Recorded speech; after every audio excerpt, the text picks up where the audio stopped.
Good morning or afternoon, depending upon where you are. Welcome to our cyber event presented by Huntington and DVMmatch.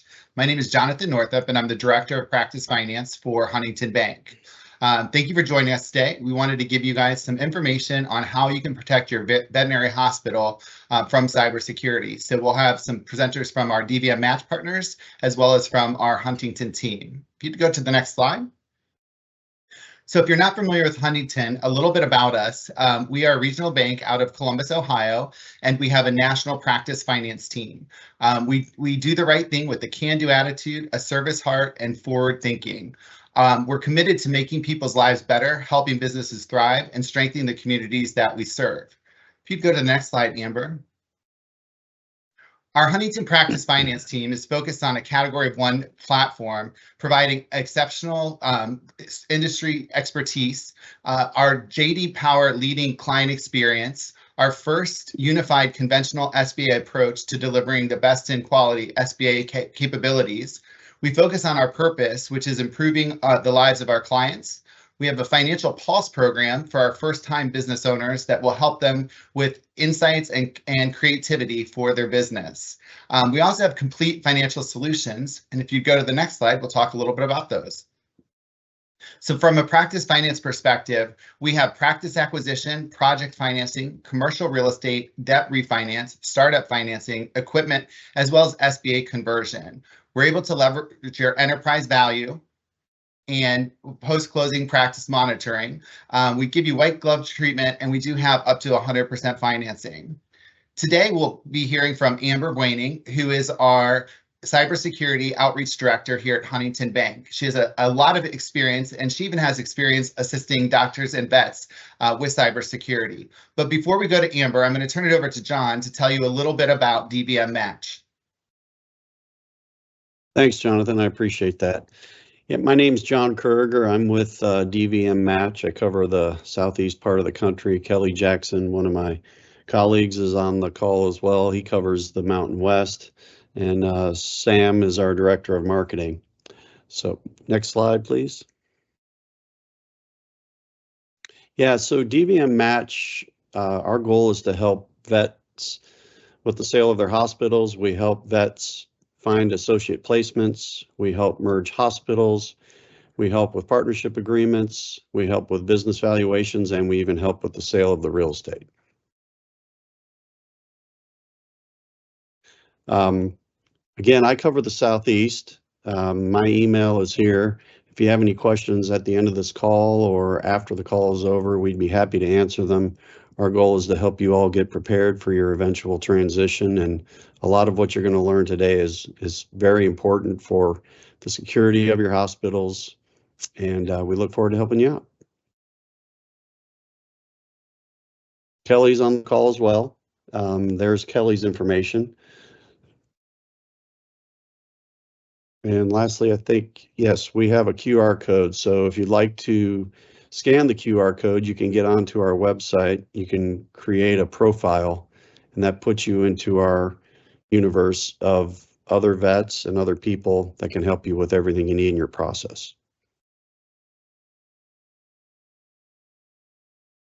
All right, I'm going to head it back to Amber. Amber, take it away.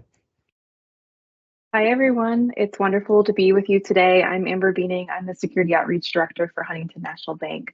As Jonathan and John said, I am so excited to be here amongst friends.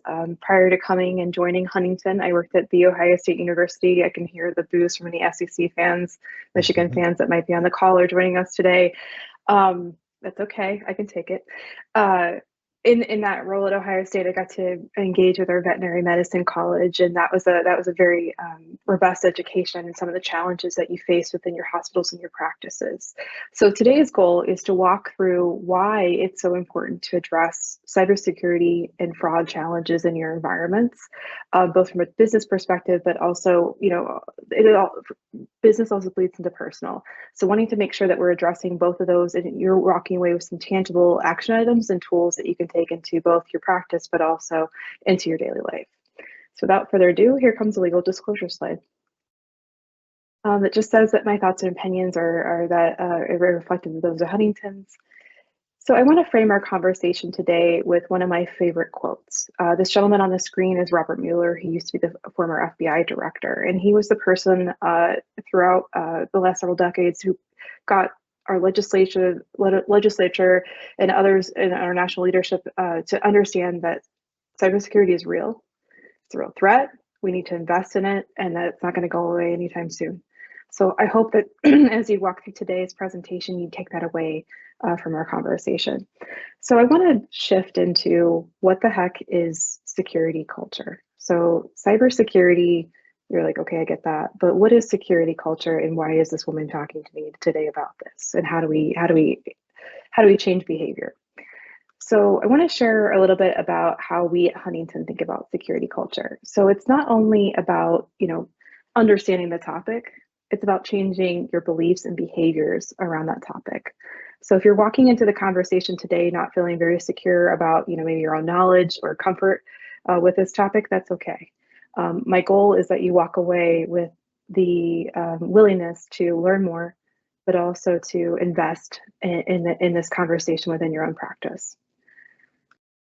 So how do we do that at Huntington? We share education, we educate on tactics and methods, reinforce best practices, and then we share our culture through a variety of methods, which I'll show you a couple of those as an example.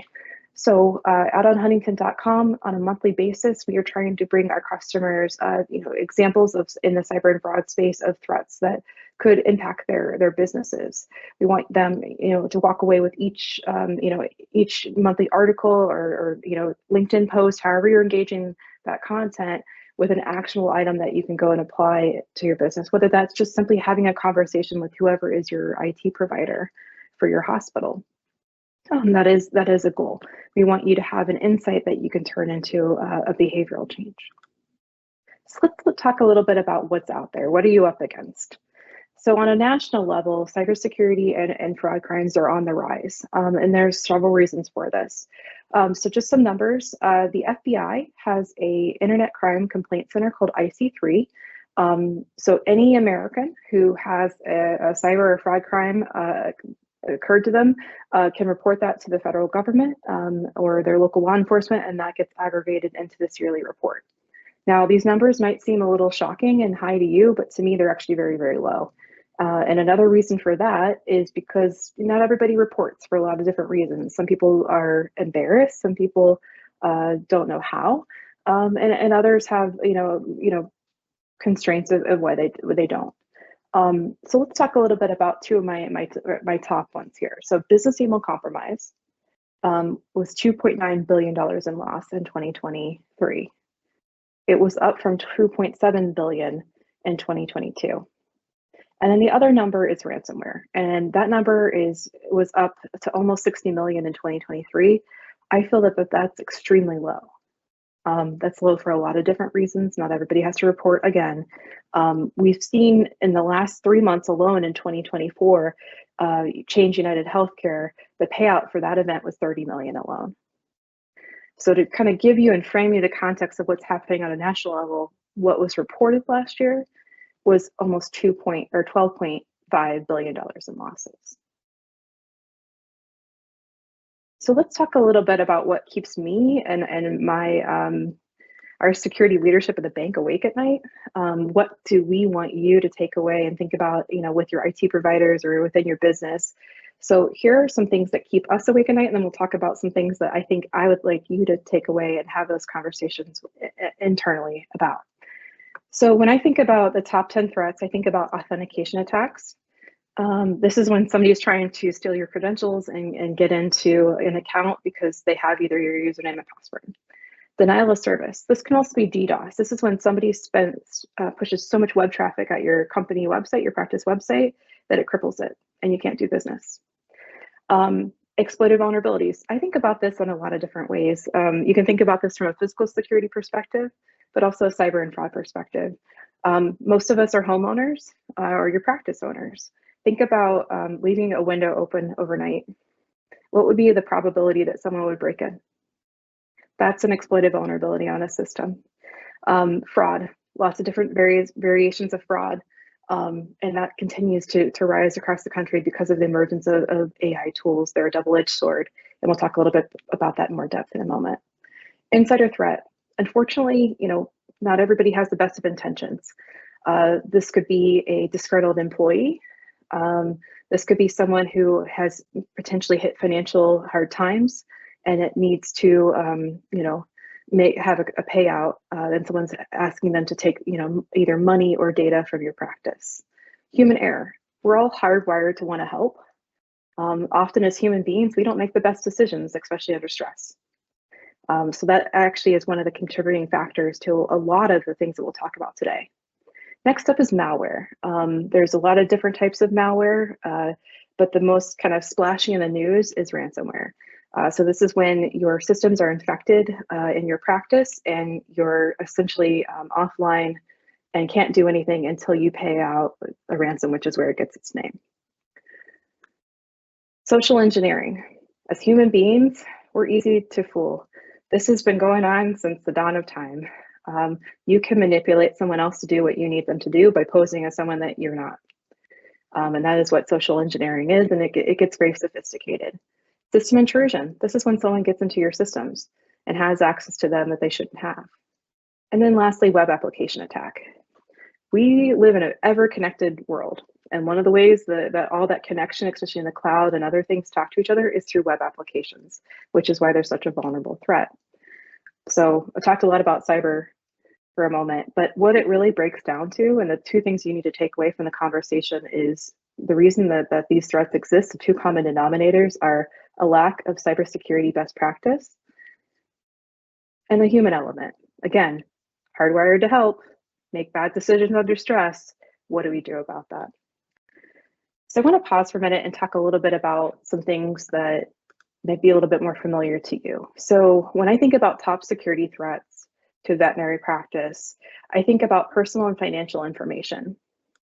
Think about what you have maybe on paper and electronic format. You have client information, you have names, addresses, phone numbers, payment details. You have patient health data. And I know a lot of people are like, oh, who wants pet information? The answer is cyber criminals. There's a lot you can gain from that and exploit if you know a little bit about someone's animals. You might be working, depending on your veterinary practice, maybe working with animals that work in a professional sense, like racehorses. There's a lot that you can gain from that. Business data. So I think about this in two packs.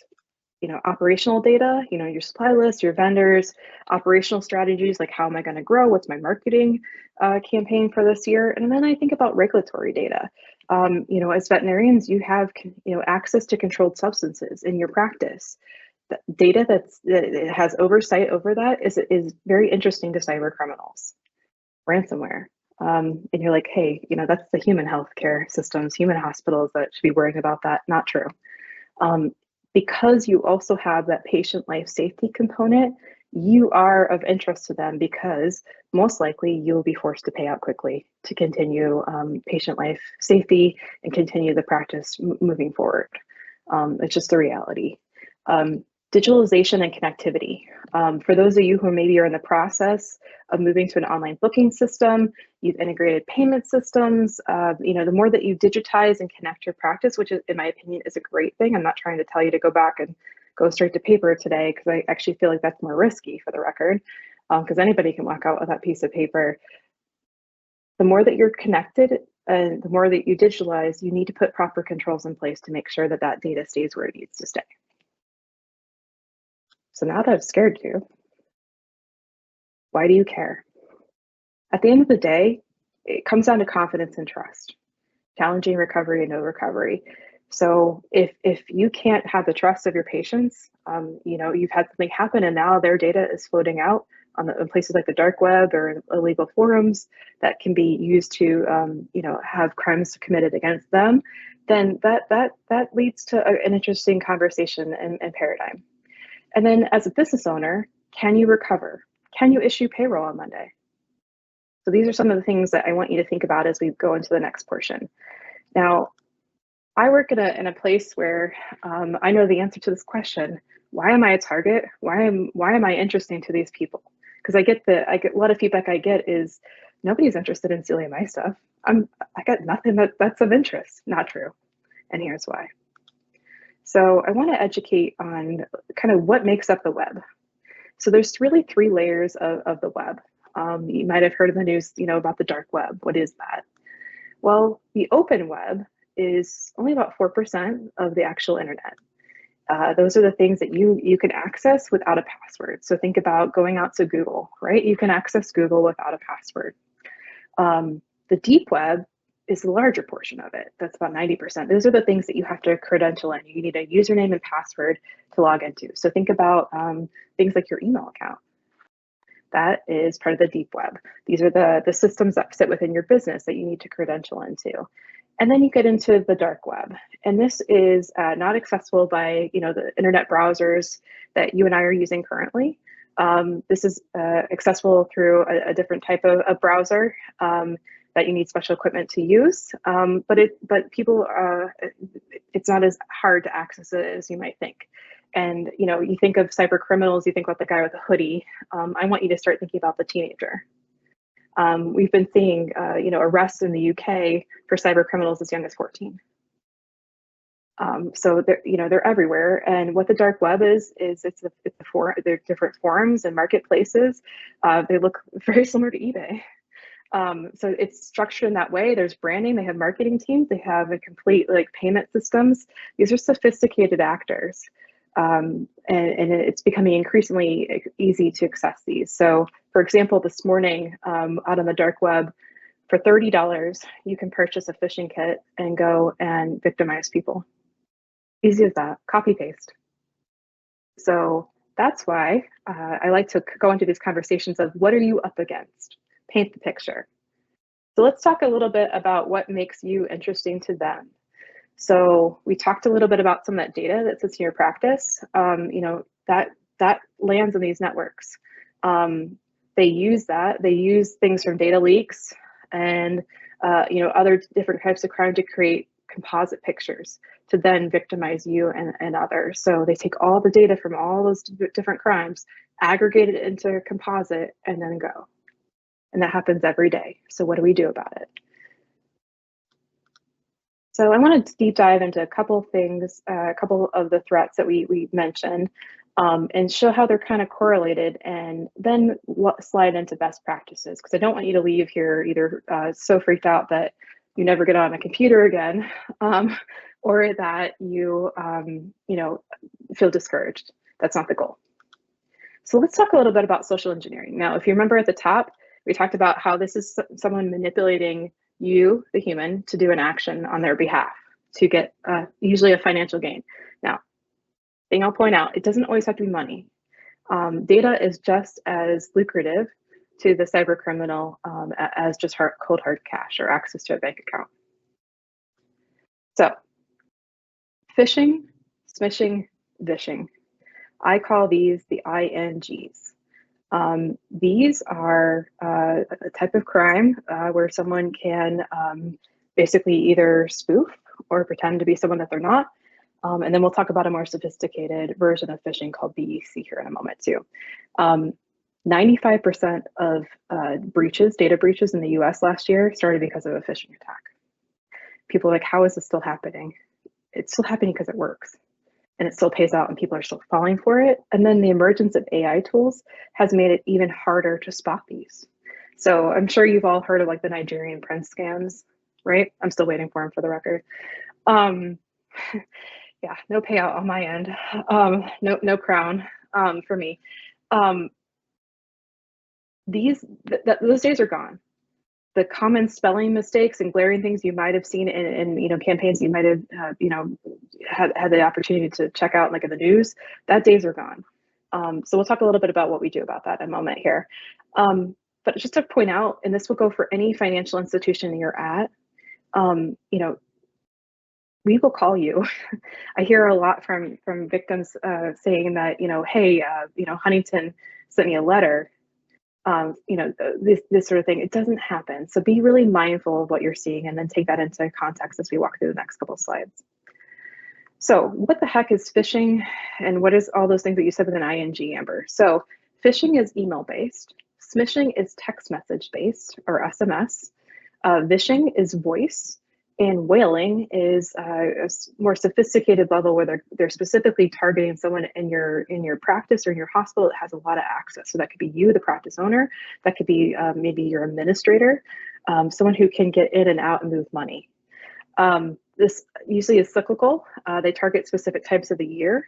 So if there are times in your practice where you're doing like specific activities, like maybe think about the holidays. Do you have the office holiday party? Do you have a specific, annual event that you do every year? They will target that.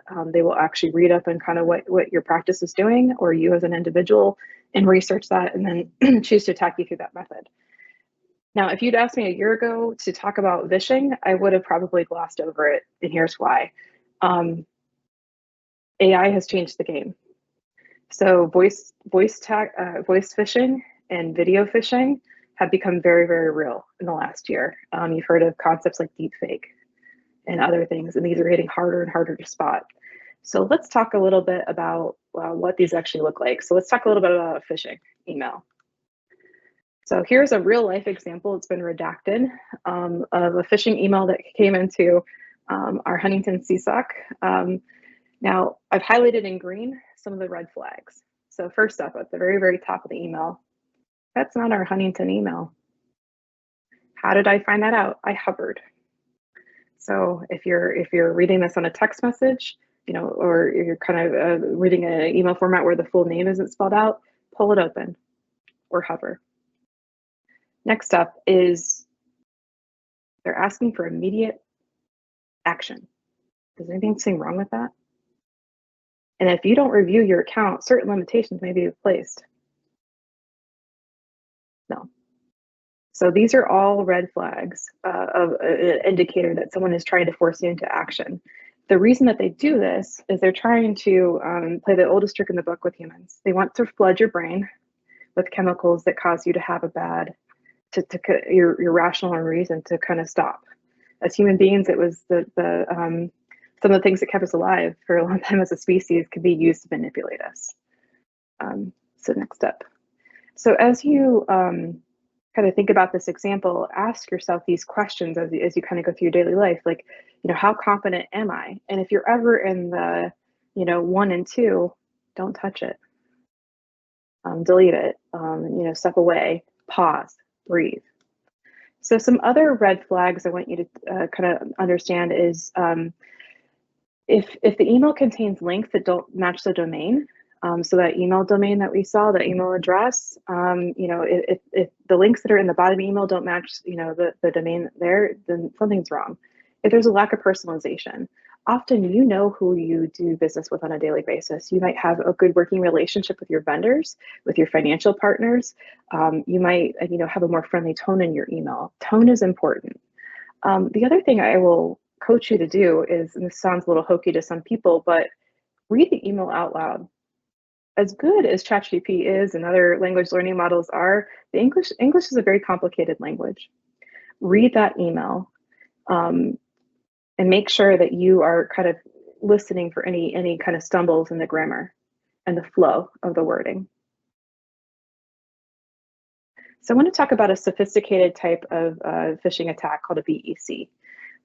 So these, as we talked about at the top, resulted in $2.9 billion in damages last year. And these exploit your reliance on email as a business, both personally and professionally.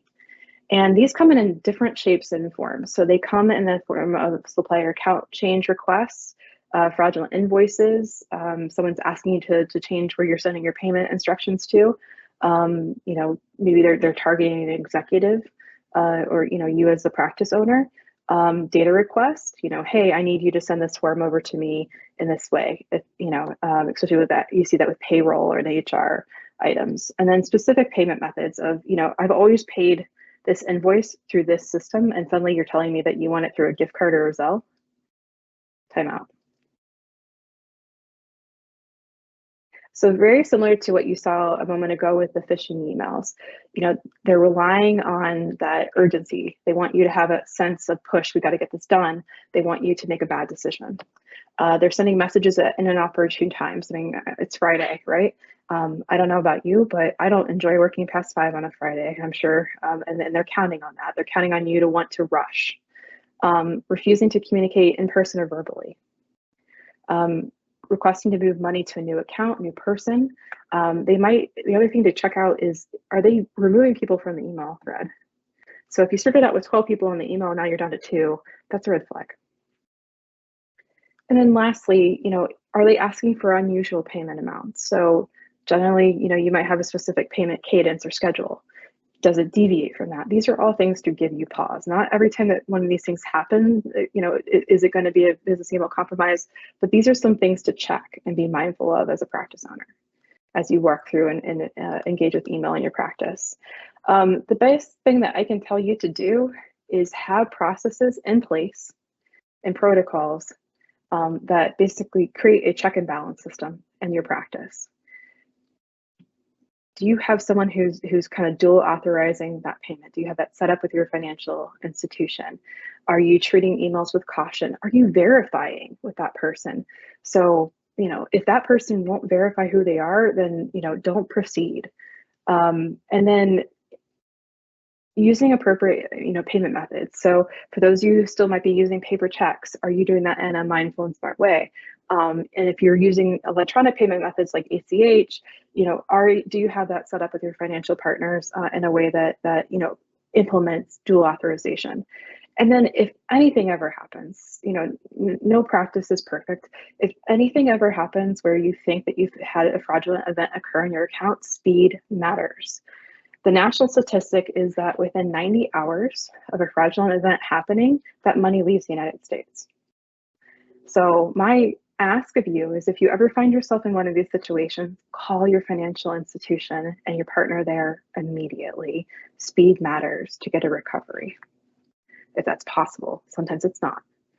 I'm going to leave you with a tool, which will be put it up in the links in the recording. But at Huntington, we recorded a webinar last year around VEC and talked a little bit about some of the concerns around, especially insurance. So a lot of times cyber insurance doesn't cover an event like BEC. So if you don't have cyber insurance for your practice, I would ask you to consider that as you have talks with your IT providers to invest in that. And then once you do, making sure that it is inclusive of events like BEC.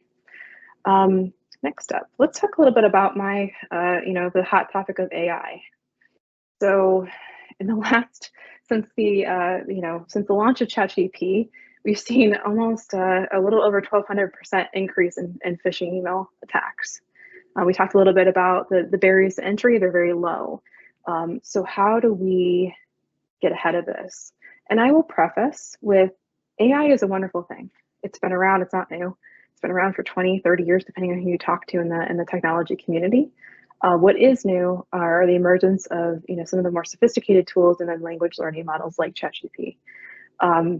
They're wonderful things. They help my team and I at Huntington defend the bank, but it also can be leveraged by the bad guy to work that much faster. So how do we combat that? Oops. My slides are getting a little jumpy on you guys. Sorry about that. So some common tactics. So we talked already a little bit about voice cloning and voice phishing, deep fakes, AI generated videos and images. As an industry, we're struggling with this, to be transparent. It's happening so fast. How do we keep up with it? My biggest piece of advice is, if you're on a video with someone and you're not sure, I think for many of us, I'm from Ohio, we're that Midwestern nice. Don't be Midwestern nice. Ask them to stand up. Ask them to move their arms on the screen like I'm doing now. That will toggle the video up and you'll actually see who you're talking to. That's one of the methods that we encourage. The other is, ask to meet in person. Ask to meet in person. I know that's very old fashioned, but that is one of the best ways that you can verify the identity of someone. Some other things to think about, really educating your, a lot of this comes down to educating the people in your practice. All the topics we talked about today, education really matters. Getting people, people are that front layer. As much as we can be, manipulative as humans, we are, getting us educated around what's out there and what we can do to spot it is the first line of defense in any business, whether that's a veterinary practice or a bank. The other thing is, having an incident response plan.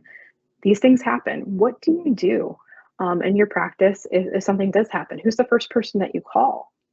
Do you know who that person is? Making sure that's mapped out. And then the other is making sure you keep your systems and applications updated. And I'm not just talking about those on your computers or, maybe if you're using, iPads or something in your practice. I'm talking about the computer that's in your hand. So here's my personal cell phone. That is a computer. I am also wearing an Apple Watch. Keeping these devices that might be in your personal life updated is just as important as keeping that technology within your practice updated as well. So let's talk a little bit about what do you do. And this could be part of your incident response plan, but a lot of people don't know the first step to report either a cyber or fraud crime. So here are 3 simple ways to do that. One is to contact local law enforcement. Other is to, and I always encourage us to report to IC3, which we saw the statistics at the top of the presentation. And then depending on what kind of crime it is, you can also report to the Federal Trade Commission. If you are a Huntington customer, I put in a number here at the bottom of what to do if you ever find yourself in one of these situations. So that 800 number is a straight line to get some support. So let's talk a little bit about changing our behaviors. And then I'm going to make sure we have lots of time for questions and answers. So I want you to think about this slide in context of your hospital and practice, but also in context of you as an individual. So we're all people. I might work at Huntington, but in my private life, I'm a mother of 2 and a wife and a daughter and all those wonderful things. So what does Amber do, both at work and at home? So all the crimes that we talked about today cannot be stopped by strong password practices, but they can be minimized. I know passwords aren't a very popular topic, and I can probably feel the eye rolls right now from all of you listening about it, and I get those from my Huntington colleagues as well. But a lot of prevention and mitigation around cyber and fraud crime comes down to good password practices. So one of that is not reusing them and not sharing them. So for those of you who have a joint family Netflix password, please stop doing that. The other is, if you can, use a password manager. So use that within the hospital, but also use that in your personal life if that's applicable to you. So a good example of a password manager that is free to use on a browser. For those of you maybe who use Google Chrome, there's lots of, it has a password manager built into it that you can enable. If you are an iPhone user, the KeyPass feature on an iPhone, that's a version of a cell phone password manager. There's lots of different products out in the market. Do your research, pick the one that works for you. It also will help you be faster. You don't have to remember all those passwords. It's one place, and it'll keep you safer. So there's your free tip for the day. Next up is a wonderful thing I call multi-factor authentication, or MFA. So think about your password and your identity. So I'm Amber Buening at huntington.com, and then I have my password. Think about multi-factor as if my username and password and my identity are my castle, then multi-factor is a moat around the castle. It's making me add a second layer that you need to know about me to get into whatever system I'm trying to get into. I encourage people to put this on every system that they can within their company, but also on those social media accounts. You need to have this on your bank account. This is an important feature in how we protect ourselves on a daily basis now in our ever connected world. You've heard me drone on about this already, but stop clicking on suspicious links. I don't care if that's in your email or on your text messages. Please stop clicking on things that you shouldn't, especially coupons from, Donato's or whoever your favorite pizza place is. Next up is encrypt and keep devices up to date. We talked about this a couple minutes ago with AI. This is so important. So if you do nothing other than go out and enable automatic updates on your computer systems today or on your personal cell phone, I'm pleading with you to do that. Be proactive. If you don't have access to cybersecurity, awareness, some type of training already in your company, there's a lot of great free resources which have got some links on here in the next couple of slides that you can go and just get those resources from some of our federal government partners. Next up is identify and protect sensitive information. So all that operational and business and regulatory information that we talked about in the first couple of slides, that needs to be protected. So you need to have a good plan for how to manage that. And then for any of your data in your practice or in your personal life, you need to back that up. Do you have that syncing up to the cloud, or what is your backup practice? If you don't know that today, make sure you have that conversation with your IT partner. Controlling physical access to computers and networks is just as important as controlling the physical access to the outside of your practice. So you lock the door every night, right? You make sure that the windows are shut. You make sure any gates are shut for the animals in your practice. You need to be doing that too to those computers and networks. Acting quickly in the event of an incident, we talked about that 90-hour rule. Please, please, please, speed matters. Use access control, so role-based. So in my language, I would call this RBAC. And what that means is, based upon the roles that you have in your company. So think about, whoever handles your HR data, what kind of data do they need access to when, and making sure that not everybody has access to the same things. That way you're minimizing impact. And then we talked about this a bit with BEC, understanding your cyber insurance policy. Is it inclusive of the things that you need to protect your practice? And then lastly, for those of us who might work remotely or even at your practice, using a virtual private network, which is called a VPN, is a wonderful thing. So I'm going to leave you with several free resources. So I'm going to walk through this list really quickly.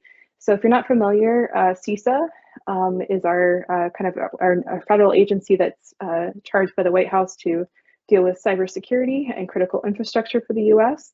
They have some wonderful awareness training programs and toolkits. Next up is the National Cybersecurity Alliance. We actually partner with them at the bank. They're a nonprofit for all the federal agencies in the US.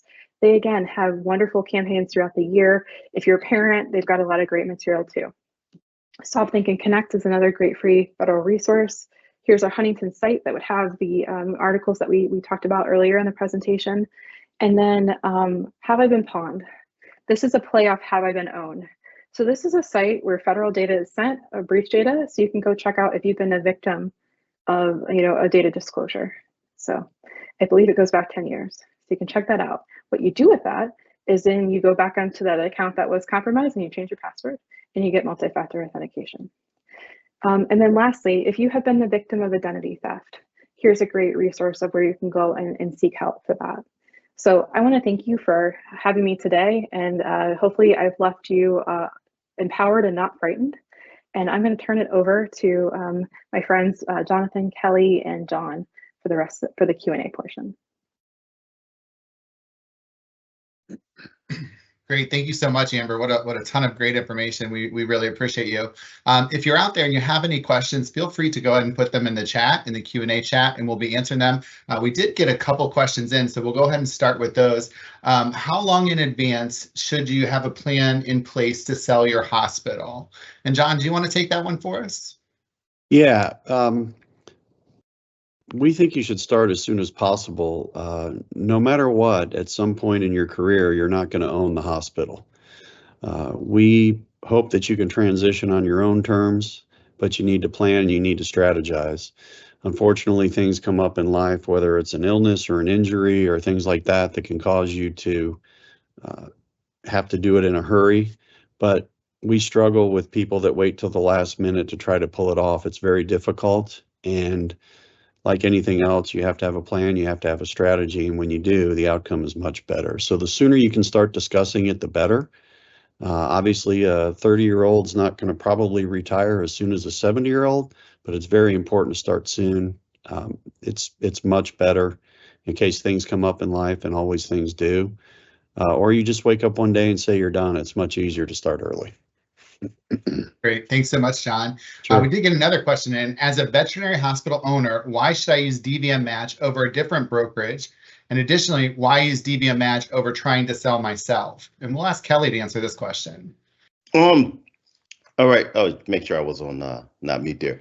I think the big thing with us versus using another brokerage is that our thing that makes us our sell is that we use a third party business valuation. So we don't do the valuation ourselves. And so what that means is that a lot of brokers will create the valuation themselves, thereby they have an input in the value and think they're ultimately compensated based upon the sales price. But ours is done by a third party, thereby that means that we don't have any input into where the practice is truly valued. So it's truly a third party valuation, similar to when you buy a home. Awesome. Thanks so much, Kelly. The next question that came in is, how do I have my business evaluated? Oh, I'll take that. It's the process is actually really simple. While we ask for it, there's a simple questionnaire that we send you that tells us about you and the practice, and then we we also collect some tax information as far as tax returns, profit and loss statements, balance sheets, and then from there, once we gather all that information, we give it to our partner who goes through the process. And I typically tell everyone, if they get us everything, it could be 4 weeks to 6 weeks, but sometimes what happens during the process is people don't have all their stuff together. So sometimes it takes 6 to 8 weeks. So I think that's kind of how the process works, and that's the easiest way to speak on it. Great. Thanks you so much, Kelly. We've got one last question so far. When is the best time to start the process of a practice evaluation? So that's a really important thing, because I think that you need to understand, like John said, is I need to know some things happen where I may just want to get out of practice, or it's always good to know what value your practice has. Similar to, there's no place to go on the internet and just kind of Google what your practice is worth, similar to a house or things like that. When you have a home, you can kind of look at certain things like Zillow and kind of have a rough idea. I think that everyone should know what the value is of their practice. I'm not saying you do something like that every year, but maybe every 5 to 10 years, based upon what's going on in your life, kind of have a value. Because similar to what John said, if you have a life event that comes, then you need to be prepared for that life event. I had a friend who was a foot ankle surgeon, and he died, just dropped dead at 38. And the problem is that while they were trying to sell the practice and he had associates there, they really didn't know what they had. So the thing is that if you do the research and you're prepared, just like anything else, you don't have, when things happen, you're prepared, and that's what you want to do. Great, thanks so much, Kelly. 2 similar questions came in. I don't want to sell to corporate, and my hospital is small. Would you even take the time to work with a smaller hospital like mine? And then, will you work with me even if my hospital is small? Those 2 questions came in, so we'll go to John for this one and see what you have to say. Absolutely, we'll help you out. I think several years ago, a lot of consolidation occurred in the veterinarian space, where the large businesses were buying the larger hospitals, but there's still there's a lot of smaller hospitals out there. And for a young veterinarian to be able to start with a established business, they would absolutely appreciate that. So yeah, we're happy to speak with anybody and help. Yeah, and there's something else I'd love to add to that, is that due to all the consolidation out there, a lot of people who have smaller practices feel as if they have no value, and that's very untrue. Just because you have a 1-doctor practice and you gross $950,000, just because that's not a corporate market, there's a lot of people out there who don't want to work in corporate that would take that practice, or there's just a lot of opportunity out there. The thing is that I think that we spend a lot of time in the world looking at what someone else has done and say, well, he had 3 or 4 doctors in his practice and he was grossing $5 million. So I don't have that, so I don't have value. But there's always value out there. Great, thanks so much, Kelly. That is all the questions I see coming in. So I wanted to just take another moment to thank Amber, John, and Kelly for your expertise today and for sharing with us. And thank you to DVMmatch for the partnership. We really appreciate your partners. And thank you for all for joining us today. As Amber mentioned, we have several resources on our website. A replay of this will be available if you'd like to go back and watch and dig into any of the content shared today. But again, thank you so much for your time. Everyone have a great rest of the day, and we'll talk to you soon. Thank you.